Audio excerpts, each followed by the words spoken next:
नमस्कार, आपके अपने YouTube channel REET education hub में आपका हार्दिक स्वागत है। आज हम आपके लिए माध्यमिक शिक्षा बोर्ड राजस्थान कक्षा 12 भूगोल विषय के पाठ संख्या 19 उद्योग से संबंधित कुछ महत्वपूर्ण जानकारियां लेके आए हैं। तो शुरू करते हैं। सबसे पहले पढ़ते हैं भारत में औद्योगिक विकास के बारे में। 18वीं शताब्दी तक भारत जलयान निर्माण में अग्रणी था। यहाँ उत्तम प्रकार के वस्त्र, आभूषण, धातु के बर्तन, सजावट व वैभव सदृश्य सामग्री के बदले संसार के अधिकांश देशों का सोना हमारे देश की तरफ खींचा चला आता था। इस काल में दो प्रकार के उद्योगों को प्रोत्साहन मिला। भारतीय बाजार की मांग पूर्ति ब्रिटेन के उद्योग पूर्ति नहीं कर पा रहे थे। सूती वस्त्र, ऊनी वस्त्र, सीमेंट, कागज उद्योग वैसे उद्योग जिनका कच्चा माल ब्रिटेन में ले जाना लाभकारी नहीं था, जैसे कि चीनी व जूट उद्योग। लौह इस्पात उद्योग में 1779 तमिलनाडु के अर्काट जिले में असफल प्रयास किया गया। 1872 में कुल्टी में बर्नपुर में सफल प्रयास रहा, जो आज भी कार्यरत है। एल्यूमिनियम उद्योग 1837 जेके नगर पश्चिम बंगाल में लगाया गया था। 1904 में सीमेंट का पहला असफल प्रयास चेन्नई में किया गया। रासायनिक उर्वरक उद्योग 1906 में रानीपेट तमिलनाडु में सुपर फॉस्फेट संयंत्र की स्थापना भी की गई। जहाजरानी उद्योग 1941 में विशाखापट्टनम हिंदुस्तान शिपयार्ड के नाम से भी स्थापित किया गया। कागज उद्योग में प्रथम मील पश्चिम बंगाल के श्रीरामपुर में असफल प्रयास किया गया। उसके बाद 1879 में लखनऊ व 1881 में टीटागढ़ पश्चिम बंगाल में भी कागज उद्योग से जुड़ी हुई मिलें स्थापित की गई। ऊनी वस्त्र की प्रथम मिल की स्थापना 1876 कानपुर में लाल इमली के नाम से प्रारंभ हुई। स्वतंत्रता प्राप्ति के पश्चात आर्थिक व सामाजिक उद्देश्यों को पूरा करने के लिए सर्वप्रथम 6 अप्रैल 1948 को औद्योगिक नीति घोषित की गई। सन 1950 में राष्ट्रीय योजना आयोग की स्थापना की गई, जिसके कारण देश में चहुमुखी विकास संभव हुआ और हम आत्मनिर्भर बन सके। सर्वप्रथम पढ़ते हैं लोहा एवं इस्पात उद्योग के बारे में। भारत में लौह इस्पात उद्योग की आधुनिक परंपरा वास्तव में जमशेदजी टाटा के द्वारा ही रखी गई। चौथी पंचवर्षीय योजना में इन कारखानों की वर्तमान क्षमता का अधिक उपयोग करने लगा और सेलम तमिलनाडु, विजयनगर कर्नाटक, विशाखापट्टनम आंध्र प्रदेश में नए इस्पात कारखाने स्थापित हुए। सन 1978 में बोकारो इस्पात संयंत्र के प्रथम चरण के पूरा हो जाने पर इस्पात उत्पादन क्षमता में वृद्धि संभव हो पाई। 1974 में सरकार ने स्टील अथॉरिटी ऑफ इंडिया की स्थापना की और कंपनी को इस्पात उद्योग में विकास की जिम्मेदारी दी गई। 14 जुलाई 1976 को इसको का स्वामित्व भी सरकार ने अपने हाथ में लेकर सेल में विलय कर दिया। संदर्भित विलय 1 अप्रैल 2005 से प्रभावी माना गया और सेल के अधीन एकीकृत संयंत्रों की संख्या 5 हो गई है। उद्योगों का स्थानीयकरण पढ़ते हैं। 1 टन लोहा कच्चा लोहा बनाने के लिए 1.5 टन लौह अयस्क, 1.4 टन कोयला, 0.3 टन चूने का पत्थर व 0.1 टन मैग्नीज व 0.1 टन डोलोमाइट की आवश्यकता होती है। भारतवर्ष में उद्योग की स्थापना 4 भिन्न स्थितियों वाले क्षेत्रों में हुई है। मुख्य रूप से पहला वो क्षेत्र जो कोयला क्षेत्र के निकट है, जैसे कि बर्नपुर, हीरापुर, कुल्टी, दुर्गापुरा और बोकारो आदि। दूसरे ऐसे उद्योग जो लौह अयस्क क्षेत्रों के निकट है, जैसे कि भिलाई, राउरकेला, भद्रावती, सेलम, विजयनगर, कर्नाटक आदि क्षेत्रों में भी उद्योग धंधे लगे हैं।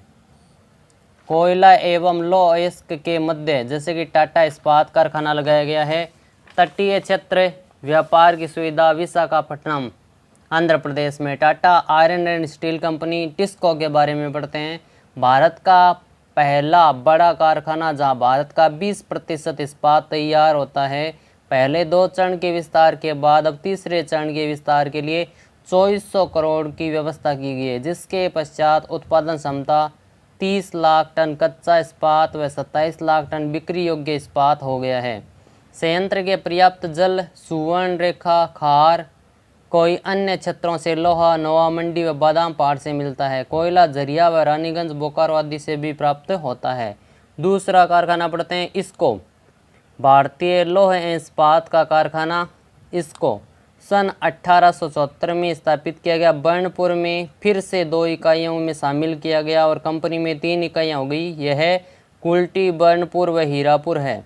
कुल्टी बाराकर नदी पर, हीरापुर आसनसोल से 5 किलोमीटर और कुल्टी से 11 किलोमीटर दूर है। यह तीनों इकाइयाँ संगठित रूप से कार्य करती है।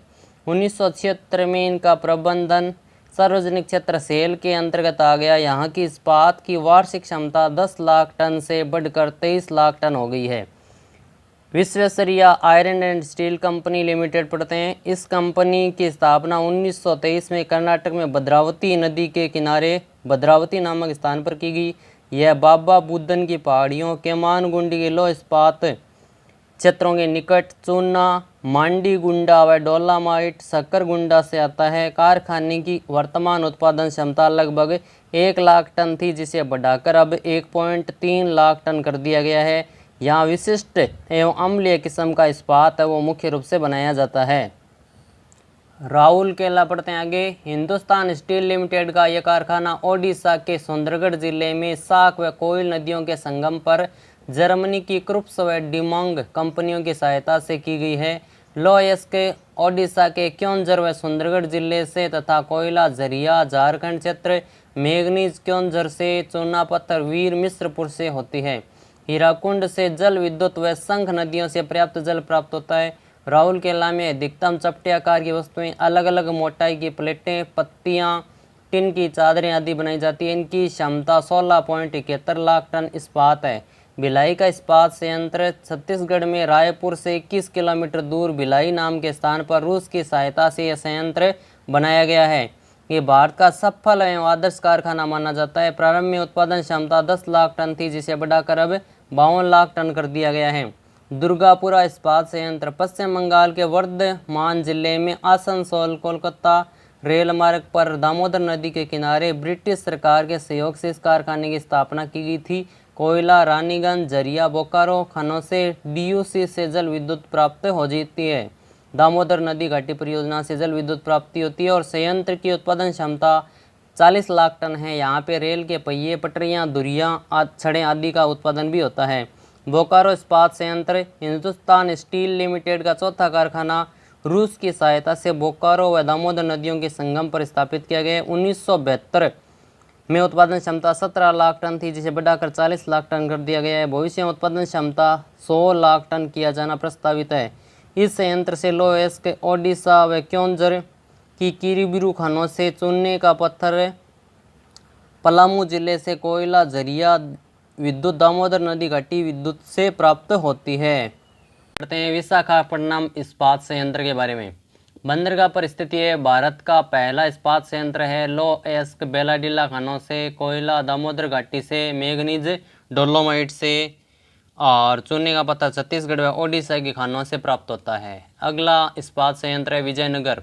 ये कर्नाटक के हासपेट जिले के विजयनगर में पूर्णतः विदेशी तकनीक पर आधारित है। इसकी उत्पादन क्षमता 32 लाख टन उच्च कोटि का इस्पात पिंड तैयार करने की है।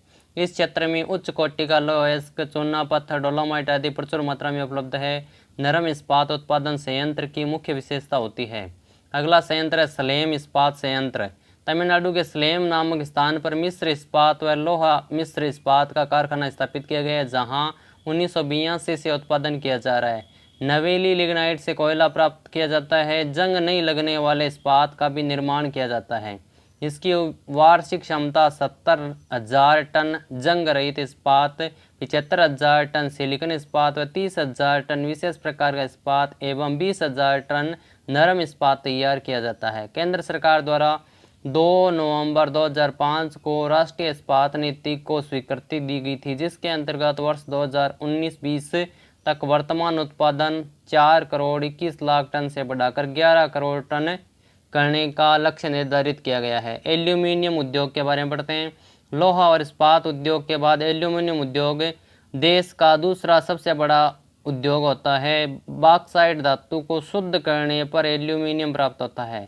सामान्यतः 1 टन एल्यूमिनियम बनाने के लिए 20 से 24,000 किलोवाट विद्युत शक्ति, 5 टन बॉक्साइट, आधा टन चूना, 0.3 टन पेट्रोलियम, 0.13 टन कास्टिक सोडे की आवश्यकता पड़ती है। भारत में एल्यूमीनियम धातु का सर्वप्रथम उत्पादन 1886 में इलेक्ट्रॉनिक पद्धति से किया गया। आयातित एल्यूमीनियम से बर्तन बनाने का कार्य भारत में 1929 में शुरू हुआ। भारत में एल्यूमीनियम उद्योग की सही शुरुआत 1937 में जेके नगर, पश्चिम बंगाल में aluminium corporation of India aluminium company ने विदेशों से आयातित एल्यूमीनियम पिंडों से एल्यूमीनियम की चादरें बनाने का कार्य प्रारंभ हुआ था। वर्तमान में हीराकुंड, हिंडाल, रेणकूट हिंडाल्को उत्तर प्रदेश व Madras aluminium company MALCO, Korba Chhattisgarh, national aluminium company limited NALCO 21 lakh ton प्रति वर्ष उत्पादन क्षमता के साथ एशिया का सबसे बड़ा एल्यूमीनियम उत्पादक कारखाना बन गया है। यह कारखाना दामनजोड़ी ओडिशा में होता है। वर्ष 2008 से वेदांता एल्यूमीनियम कंपनी लिमिटेड ने भी कार्य करना प्रारंभ कर दिया है। भारत एल्यूमीनियम उत्पादन में दूसरा व उपभोग की दृष्टि से विश्व का तीसरा बड़ा देश है। भारत बॉक्साइट के भंडारण की दृष्टि से भी 5वां बड़ा देश होता है। उद्योगों का स्थानीयकरण पढ़ते हैं। अब देखिए, इंडियन एल्यूमीनियम इंडाल कंपनी पूर्णतः स्वावलंबी बॉक्साइट से एल्यूमीनियम के पिंड व उनसे चादरें बनाती है। यह कारखाना झारखंड के मूरी नामक स्थान पर है। भारतीय एल्यूमीनियम कंपनी बाल्को सार्वजनिक क्षेत्र की कंपनी कोरबा छत्तीसगढ़ में स्थित है। इसकी क्षमता 2 लाख टन की है। बाल्को ने अपना एक संयंत्र महाराष्ट्र के रत्नागिरी में स्थापित किया है। अमरकंटक मध्य प्रदेश से बॉक्साइट विद्युत कोरबा तापीय गृह से भी प्राप्त होता है। Hindustan aluminium corporation limited Hindalco, इसका कारखाना रेणकूट सोनभद्र जिले में है। यहाँ बॉक्साइट झारखंड के रांची व पलाऊ जिले से व चूने का पत्थर विंध्याचल क्षेत्र से विद्युत शक्ति रिहंद बांध से प्राप्त होती है। वार्षिक उत्पादन क्षमता 3.45 लाख टन है। नेशनल एल्यूमीनियम कंपनी नालको सार्वजनिक क्षेत्र की कंपनी की स्थापना जनवरी 1981 में की गई, जो आज देश की सबसे बड़ी कंपनी है। विशाखापट्टनम से प्रति वर्ष 3.75 लाख टन लगभग प्रति वर्ष यूरोप अमेरिका को भेजा जाता है। National aluminium company Limited 21 lakh ton प्रति वर्ष उत्पादन कर एशिया का सबसे बड़ा एल्यूमीनियम उत्पादन करने वाला कारखाना बन गया है। आगे बढ़ते हैं सीमेंट उद्योग के बारे में। लौह इस्पात की तरह सीमेंट की भी आधारभूत उद्योग है। इसकी सर्वाधिक भवन निर्माण, सड़क, पुल, बांध, कारखाने, हवाई अड्डे आदि बनाने में लिए जाता है। चीन के बाद भारत विश्व में सीमेंट का सबसे बड़ा उत्पादक देश है। 1934 में एसोसिएट सीमेंट कंपनी लिमिटेड व 1937 में डालमिया सीमेंट ग्रुप ने सीमेंट उत्पादन को सर्वाधिक प्रोत्साहित किया है। आगे बढ़ते हैं सूती वस्त्र उद्योग के बारे में। हेरोडोटस 434 ईसा पूर्व भारत आया और उसने लिखा कि भारत की सफ़ेद फूल के पौधों से बनी सुंदर कपड़े बनाकर पहनते हैं। ये लिखा गया था हेरोडोटस के द्वारा। भारतीय सूती वस्त्र उद्योग के विषय में मुगल यात्री ट्रेवेनियर ने लिखते हैं कि भारतीय रेशम सुंदर था, वे तुम्हारे हाथ में हैं और ये ज्ञान भी नहीं होता था। यह अति कोमलता से काते हुए तागों या धागों से बुना जाता था। यह मलमल का टुकड़ा अंगूठी में से निकाला जा सकता था।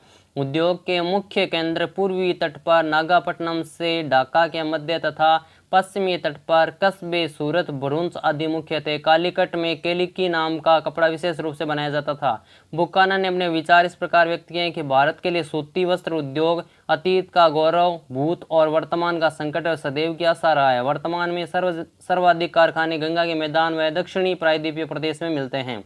आगे बढ़ते हैं चीनी उद्योग के बारे में। चीनी उद्योग कृषि आधारित उद्योगों में सूती वस्त्र के बाद द्वितीय स्थान पर आता है। भारत में शक्कर चीनी उद्योग का विकास 3000 ईसा पूर्व में कुटीर उद्योग के रूप में किया जाता है। 1903 में अंग्रेजों के द्वारा बिहार के मडो सारण जिले में प्रथम सफल चीनी मिल की स्थापना का कार्य भी किया गया था। चीनी उद्योग का स्थानीयकरण पढ़ते हैं। अब देखिए, 100 किलोग्राम गन्ने से 9 से 12 किग्रा चीनी की प्राप्ति होती है। चीनी की उत्पादन लागत में 60% वे गन्ने पर होता है। चीनी की तुलना में गन्ने का परिवहन कठिन है। भारत में 90% चीनी उत्तर प्रदेश, महाराष्ट्र, बिहार, आंध्र प्रदेश, तमिलनाडु व कर्नाटक आदि में तैयार की जाती है। सबसे पहले पढ़ते हैं उत्तर प्रदेश के बारे में। यहाँ देश का सर्वाधिक गन्ना क्षेत्र व मील की संख्या में राज्य का प्रथम स्थान है। वर्ष 2015-16 के अंतर्गत चीनी उत्पादन व मिलों की दृष्टि से यह द्वितीय स्थान पर होता है। महाराष्ट्र पढ़ते हैं आगे। वर्ष 2015-16 में देश में चीनी उत्पादन में महाराष्ट्र का प्रथम स्थान है। इस वर्ष 105.1 लाख टन चीनी का उत्पादन हुआ, जो देश के कुल चीनी उत्पादन का लगभग 41.87% था। राज्य का सबसे बड़ा केंद्र अहमदनगर है, जहाँ 11 मिलें स्थापित है। वर्तमान में महाराष्ट्र में 134 चीनी मिलें हैं, जो देश में सर्वाधिक होती है। आंध्र प्रदेश, चीनी का उत्पादन पूर्वी व पश्चिमी गोदावरी नदी या जिले में कृष्णा, विशाखापट्टनम, निजामाबाद आदि स्थानों पर चीनी उत्पादन में उल्लेखनीय वृद्धि हुई है। कर्नाटक के बारे में पढ़ते हैं आगे।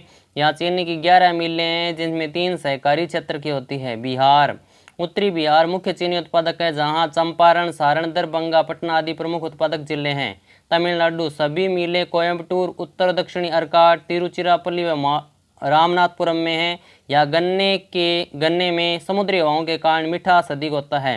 राजस्थान, केशोरायपाटन, बूंदी व श्रीगंगानगर में भी चीनी मिलें लगी हुई है। इंजीनियरिं उद्योग के बारे में पढ़ते हैं। भारी इंजीनियरिंग उद्योग, देश में भारी इंजीनियरिंग उद्योग की स्थापना हेवी इंजीनियरिंग कॉरपोरेशन लिमिटेड के द्वारा 1957 में HEC रांची में रूस व चेकोस्लोवाकिया के सहयोग से की गई थी। आधारभूत ढांचा पढ़ते हैं, देखिए इसके अंतर्गत इस्पात संयंत्रों के ढांचे, रेल के पुल एवं हाइड्रोलिक गेट आदि सम्मिलित होते हैं। इसके अंतर्गत 250 कारखाने, जिनकी उत्पादन क्षमता 6 लाख टन है।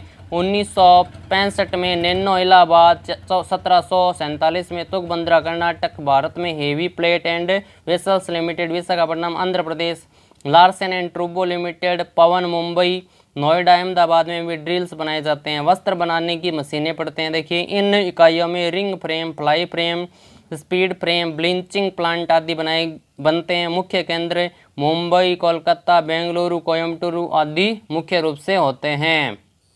मशीनी उपकरण पढ़ते हैं। लौह इस्पात की चादरें कई उद्योगों के लिए कच्चे माल का काम करती है। इससे जो अन्य वस्तुएं बनाई जाती है, उन उपकरणों को मशीन टूल्स कहते हैं। इस तरह की 200 इकाइयां कार्यरत है। हिंदुस्तान मशीन टूल्स की स्थापना 1953 में स्विट्जरलैंड के सहयोग से की गई, जिसके 9 संयंत्र हैं। भारी इलेक्ट्रिक इंजीनियरिंग, देश के विद्युत उपकरणों के निर्माण हेतु 1964 में Bharat heavy electric limited Bhil की स्थापना सार्वजनिक क्षेत्र में की गई। इसके संयंत्र भोपाल, हैदराबाद, हरिद्वार, रानीपेट, बेंगलुरु व जमशेदपुर आदि में होते हैं।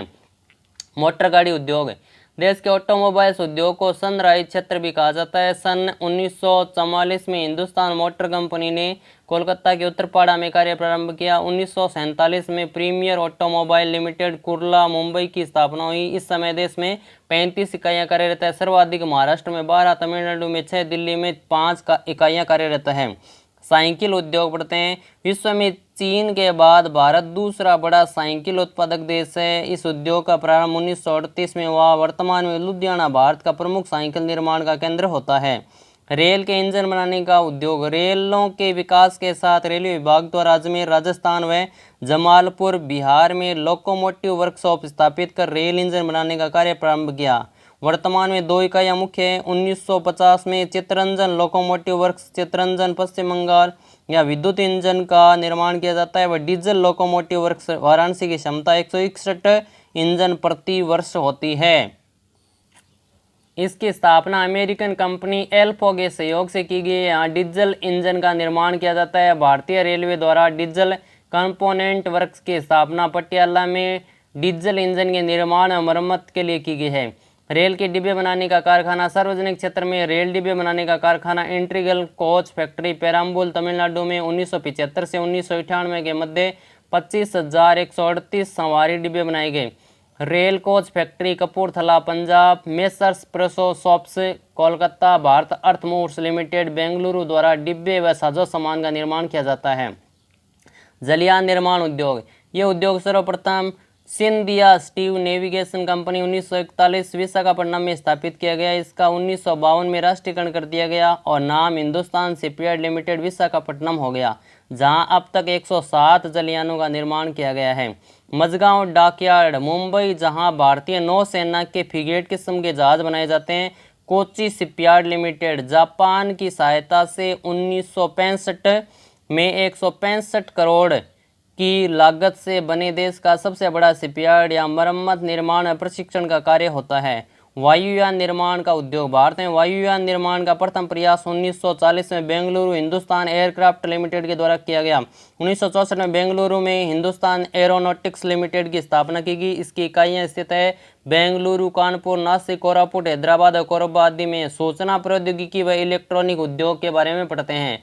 इसकी प्रमुख इकाइयां श्रीनगर, रायबरेली, नैनी आदि में। भारत इलेक्ट्रॉनिक्स लिमिटेड की स्थापना बेंगलुरु में की गई है। बेंगलुरु सूचना प्रौद्योगिकी उद्योग का प्रमुख केंद्र है, जिसे भारत की सिलिकॉन वैली भी कहा जाता है। मेक इन इंडिया कार्यक्रम की औपचारिक शुरुआत 25 सितंबर 2014 को की गई थी। धन्यवाद। हमारे YouTube चैनल को ज़्यादा से ज़्यादा लाइक, शेयर और सब्सक्राइब करें और बेल आइकन दबाना ना भूलें, ताकि आगामी वीडियो का नोटिफिकेशन आपको समय पे मिल सके। जय हिंद, जय भारत।